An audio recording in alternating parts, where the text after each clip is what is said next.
ICC ranking रे तेज देखाइले सूर्य टी20 format रे साजिले 1 number batter. चलित टी20 विश्वकप रे तेज देखाइछन्ती सूर्य कुमार। जमदार फॉर्म रे थिबा सूर्य कुमार एबे टी20 फॉर्मेट रे नुआ बादशाह भाबे उभा होइछन्ती।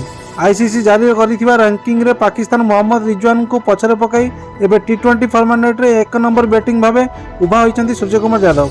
विस्फोरक बैटिंग करथिबा सूर्य कुमार एबे टी20 फॉर्मेट रे नुआ सम्राट साजिछन्ती। आईसीसी पक्षरु प्रकाशित रिपोर्ट अनुसार टी20 रैंकिंग रे टॉप 10 रे दुई भारतीय बैटिंग रहिछन्ती। सूर्य कुमार यादव तालिका रे शीर्ष रहिथिबा बेले कोहली एही तालिका रे 10म स्थान रे रहिछन्ती। चलित टी20 विश्वकप रे सूर्य कुमार 4टी मैच रु 164 रन करथिबा बेले 2टी अर्धशतक मध्य हासिल करिसन्ती। एपरिकी 2022 रे टी20 फॉर्मेट रे सर्वाधिक स्कोर करथिबा खेलाड़ी भाबे उभा होइछन्ती सूर्य कुमार यादव। गोटिए पटे टी20 फॉर्मेट रे Surya Kumar 1 number batting ranking हासिल करथिबा बेले बॉलिंग रैंकिंग तालिका रे कोनोसी भारतीय बॉलर नाहंती। सेही भली ऑलराउंडर तालिका रे हार्दिक पांड्या तृतीय स्थान रे रहिसन्ती।